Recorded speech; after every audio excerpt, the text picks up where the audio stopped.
4 o 8 semanas después del inicio de la terapia, pues es algo que nos pone en serios problemas, puesto que uno no sabe si es que el paciente tiene otro oportunista. En un paciente con 26 CD4 uno puede encontrar simultáneamente 4 o más oportunistas. Entonces uno está tratando el que tal vez fue el más evidente, pero puede que haya otro oportunista que sea el causante de los síntomas y no necesariamente un iris lo que esté enfermando al paciente nuevamente. Entonces nos ponen una disquisición diagnóstica que es bastante incómoda a la luz de lo que tenemos hoy en día.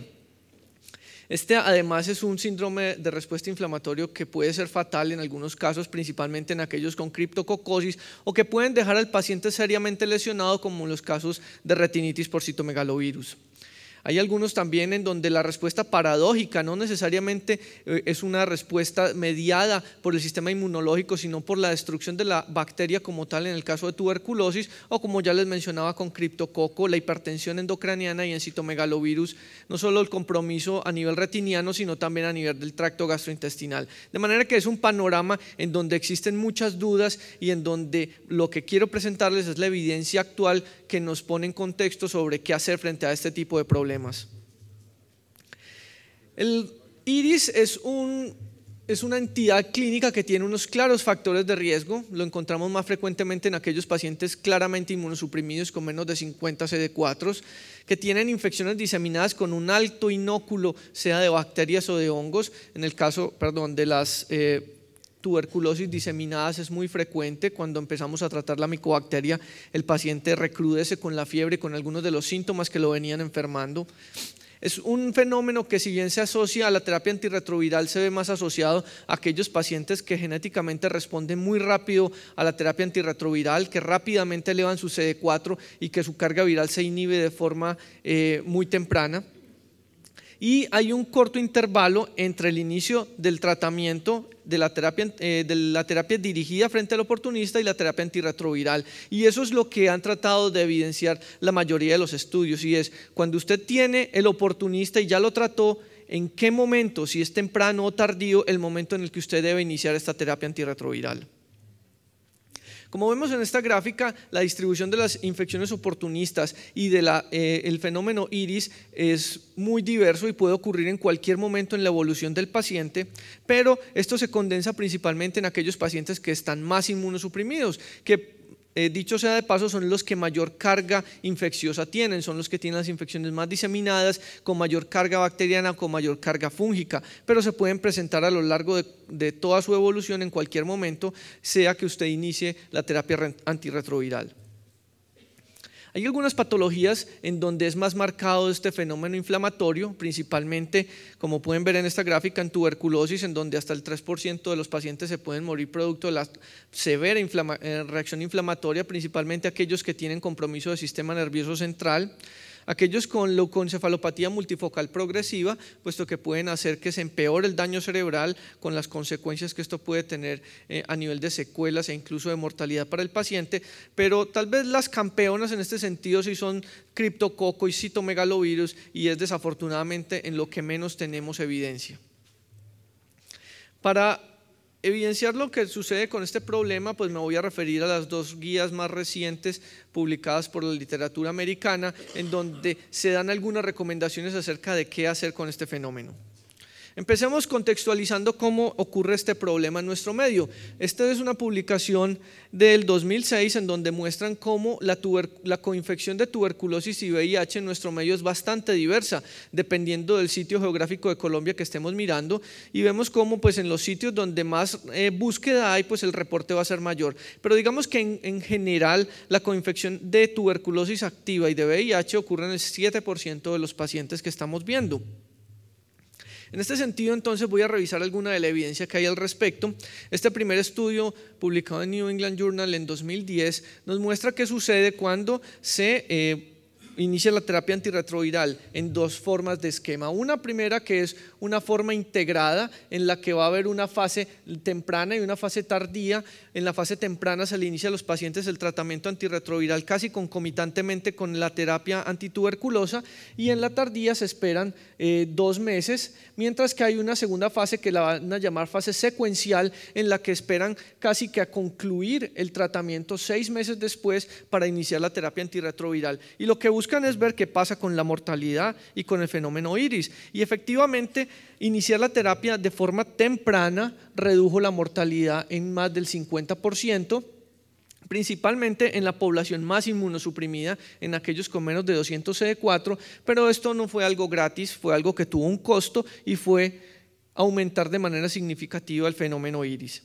Pero esto se siguió estudiando y aparecieron estudios similares en los años subsiguientes. Este de 2011 muestra cómo si el paciente tiene más de 50 CD4, no importa si usted lo inicia temprano o tardío, aquí temprano ya les voy a explicar cuáles eran las definiciones, pero en la terapia cuando es menor de 50 CD4 vemos una marcada diferencia a favor de aquellos que la inician de forma temprana. Entonces, las definiciones de esto eran que temprana eran las primeras 2 semanas y tardío posterior a la 8ª semana, o sea, después de haber terminado la primera fase de tratamiento. Como conclusión grande de este artículo, demostraron entonces que si el paciente tenía más de 50 CD4, usted podía esperar a terminar la primera fase, pero si el paciente tenía menos de 50 CD4, lo ideal era iniciarlo en las primeras 2 semanas, puesto que esto tenía un impacto muy significativo en mortalidad, a pesar de que casi que duplicaba el riesgo del fenómeno iris. Este otro estudio, también ese mismo año, en la misma revista, demostró exactamente lo mismo. Pacientes con menos de 50 CD4, vemos como la terapia temprana tenía una diferencia muy importante en sobrevida, mientras que en pacientes con mayores de 50 CD4 pues no había diferencia, y en esto temprana era antes del primer mes y posterior al primer mes. De manera que ya vamos definiendo cosas con respecto a tuberculosis y a la importancia de determinar el nivel de CD4 para escoger el momento de iniciar la terapia antirretroviral.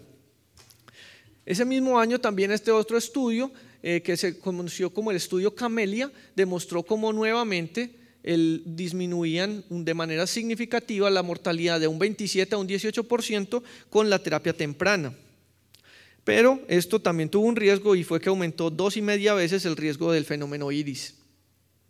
Este es un estudio muy llamativo, puesto que en este solamente se consideraron pacientes con meningitis por tuberculosis, e igualmente hicieron la diferencia entre terapia temprana y terapia tardía y no hubo diferencias, pero esto lo explican los autores básicamente porque, como ustedes saben, a la gran mayoría de los pacientes con meningitis por tuberculosis se les aplican esteroides y esto puede hacer que de alguna manera tanto las secuelas como la mortalidad puedan verse afectadas. Entonces, para ir concluyendo, las guías que recomiendan actualmente y con qué nivel de evidencia. En menores de 50 CD4 y con base en la evidencia que les acabo de demostrar, la terapia antirretroviral se debe iniciar en las primeras 2 semanas, en aquellos con más de 50 a las 8 o 12 semanas, y si el paciente pues por alguna razón ya venía recibiendo terapia antirretroviral, pues esta no se suspende. Pero entonces el interrogante que queda es ¿qué significa más de 50 CD4? Porque más de 50 CD4 pueden ser 500 o pueden ser 51 y todos sabemos que eso no es lo mismo cuando vamos a evaluar el riesgo de diversas infecciones oportunistas. Entonces, este otro artículo, pues ya más viejo, de hace casi 8 años, nos plantea algo que es lo que yo utilizo en la práctica diaria, y es estratificar de acuerdo al nivel de CD4 ya un poco más estrecho, no más de 50 y menos de 50, sino ya con unos rangos más estrechos cuánto se puede esperar. Y esta es la tabla que trae ese artículo, en donde nos muestra de una manera bien gráfica qué hacer con este grupo de pacientes. Criptococo. Estos son estudios locales que nos muestran cómo está el problema de criptococo actualmente en nuestro medio, en donde vemos que es una entidad definitoria que estamos presentando con mucha frecuencia. Se encuentra en el 3.3 por 1000 pacientes con VIH, con unos CD4 en promedio muy bajos, cercanos a los 50 CD4, y en donde lo que más preocupa es esto. Y es una tasa creciente de resistencia al fluconazol. En estudios más recientes esto ya supera incluso el 20%, y la tasa tan alta, hasta el 30% de los pacientes que les iniciamos terapia antirretroviral pueden tener fenómeno iris con hipertensiones endocranianas que no solo requieren punciones lumbares evacuantes, sino a veces incluso derivaciones ventrículo-peritoneales con las complicaciones infecciosas que esto trae de por medio. Desafortunadamente, cuando uno va a mirar la evidencia encuentra muy poco, la mayoría de estudios africanos con algunas limitaciones. En este primer estudio realizado en 2010 lo que buscaron fue comparar qué pasaba si demoraban la terapia o si la hacían tardía, y vemos que casi hubo una diferencia del 30% en mortalidad en aquellos pacientes que se demoraba. Contrario a lo que sucede con tuberculosis, aquí parece ser bueno esperar y demorar la terapia antirretroviral, pero hay que tener una salvedad en este caso, y es que estos pacientes en África los tratan solo con fluconazol. Aquí no había terapia con anfotericina, sino monoterapia con fluconazol, y todos sabemos que eso está muy lejos de ser una terapia idónea o ideal para tratar meningitis por criptococo. Entonces, este año apareció este otro artículo en donde ya sí, teniendo una terapia óptima de anfotericina y 5-flucitosina, vemos que se invirtió la gráfica y vemos como aquí la terapia temprana tuvo menos mortalidad que la terapia tardía. Entonces, cuando uno mira este tipo de evidencia, pues encuentra algunas contrariedades. En este artículo, por ejemplo, mencionan que se asoció con mayor mortalidad de edad avanzada. Eso no sorprende, sabemos que los pacientes con VIH mientras mayor en edad, mayor va a ser la mortalidad por diferentes circunstancias que tienen que ver con fenómenos de inmunosenescencia y de adherencia a tratamiento. Mientras más alto el inóculo del hongo en este caso, pues va a ser mayor la mortalidad, una baja presión de apertura, pérdida de peso y alteración del estado de conciencia. O sea, son todos factores de riesgo apenas predecibles o entendibles para una enfermedad tan seria como la meningitis por criptococo. Entonces, cuando uno mira esta evidencia, uno entiende que la evidencia es controvertida, que no es concluyente, que uno claramente no puede sacar conclusiones al respecto, pero que en casos severos, con grandes inóculos fúngicos y con hipertensión endocraniana, incluso desde el principio con hipertensión, con presiones de apertura muy elevadas, uno quisiera esperar al menos las 2 semanas en la fase de inducción, y si las condiciones del paciente lo permiten, incluso esperar un poco más, hasta 10 semanas, pero en aquellos pacientes definitivamente con menos de 50 CD4, que van a ser la mayoría de aquellos que presentan meningitis por criptococo, debiese empezarse antes. Pero fíjense que el nivel de evidencia no es el mejor, y básicamente porque es que no hay evidencia al respecto. Más aún teniendo en cuenta que si usted le inicia terapia temprana, hasta el 30% de los pacientes le pueden presentar fenómeno iris, lo cual va a significar una serie de procedimientos invasivos que uno no quisiera estar realizando de forma repetida en este grupo de pacientes. Histoplasma. Estudios locales nos muestran cómo la histoplasmosis es una entidad frecuente entre nosotros, facilitado por nuestra geografía. El 30% de nuestros pacientes debutan con estos casos de histoplasmosis, usualmente diseminada.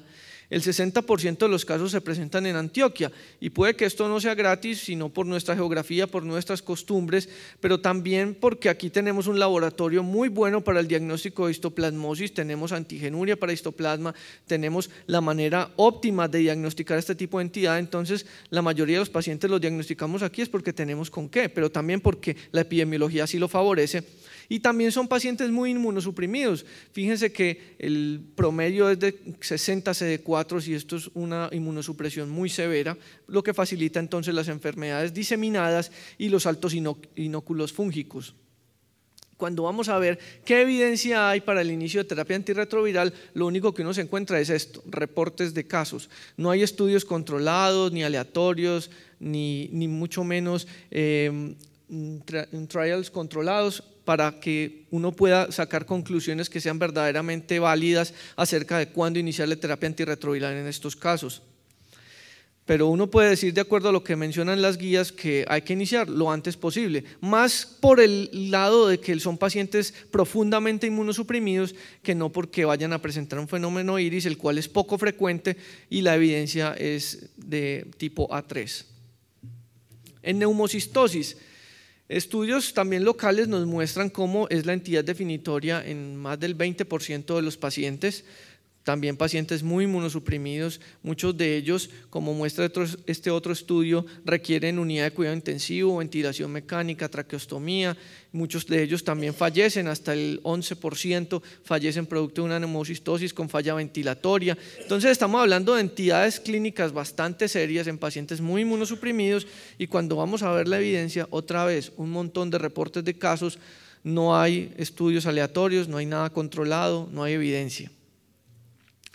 Nuevamente, al igual que con histoplasmosis, uno concluye que debe iniciarlo lo antes posible. Afortunadamente, al igual que en histoplasmosis, pues el iris es poco frecuente y con un poco de mejor evidencia, pero nuevamente solo basado en reportes de casos. Toxoplasma, en sitios geográficos de Colombia es más frecuente que otros. Aquí, como podemos ver, reportes en Bucaramanga muestran que es la entidad definitoria en casi el 30% de los pacientes que debutan con VIH en esta latitud. En Cúcuta nos muestran que es incluso mucho más alto, más del 50% debutan con toxoplasmosis, con una mortalidad supremamente alta, aunque sabemos que en el eje cafetero es donde tenemos el sitio de referencia para realizar estudios de toxoplasmosis, pues la mayor incidencia parecemos tenerla es en el norte del país. Y cuando vamos a la evidencia, otra vez, reportes de casos. No hay evidencia contundente que nos indique qué hacer con los pacientes con toxoplasmosis. Entonces tenemos muy pocos datos, parece con una evidencia de nivel 3C. Sería ideal empezarlo en las primeras 2 a 3 semanas, pero no hay certeza de qué pueda pasar con el fenómeno iris, que apenas es el 5% según los datos de estos reportes de casos, pero que seguramente debe ser mucho mayor. ¿Y qué va a pasar cuando estos pacientes desarrollan hipertensión endocraniana? Pues en realidad no sabemos. Y con citomegalovirus el panorama es este.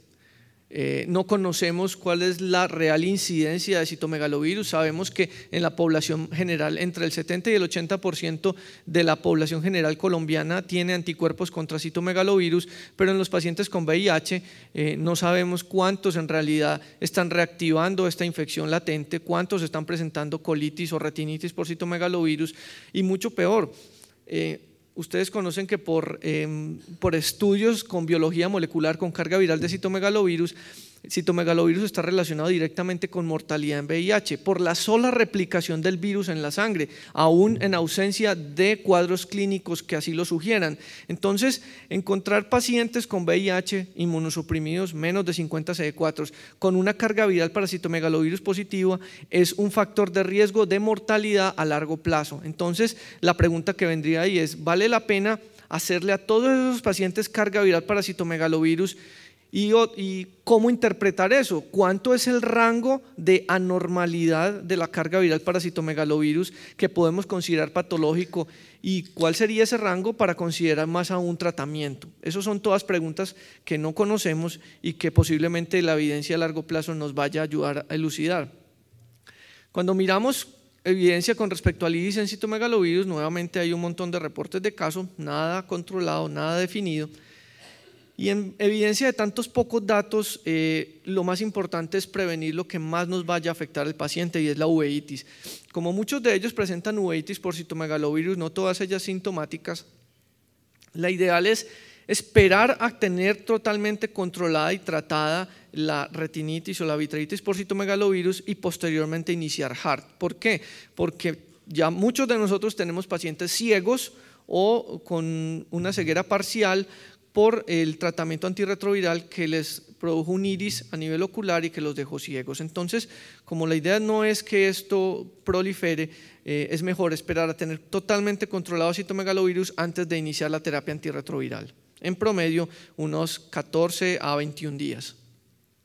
En conclusión, tenemos muy poca evidencia acerca de qué hacer con la mayoría de las infecciones oportunistas, cuándo iniciarles la terapia antirretroviral, cuál es el momento óptimo de iniciarla, que nos haga un balance entre el estado de inmunosupresión, el riesgo de mortalidad y el riesgo de iris. En tuberculosis parece estar claro que todo el problema depende del nivel de CD4 que tenga el paciente. Parece ser que en criptococo y citomegalovirus es mejor esperar, posiblemente 2 semanas, 3 semanas, no está muy claro, pero en todos los otros que tenemos ahí enlistados no es clara la evidencia acerca de cuándo iniciar la terapia antirretroviral. Y yo diría que en general, a conclusión grande, es mejor esperar siquiera 2 semanas de tratamiento del oportunista antes de pensar en iniciar terapia antirretroviral. Y quedan al respecto de esto, cuando revisé el tema, a mí me quedaron muchas preguntas, pero yo creo que esta tarde solamente hay una pregunta que tenemos que responder y es la que ven allí enunciada, y les agradezco mucho por su atención.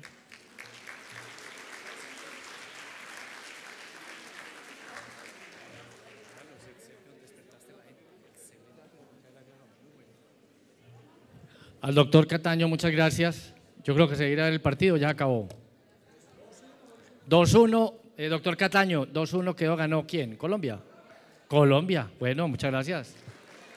Para que no se nos vayan, que ya acabó el partido.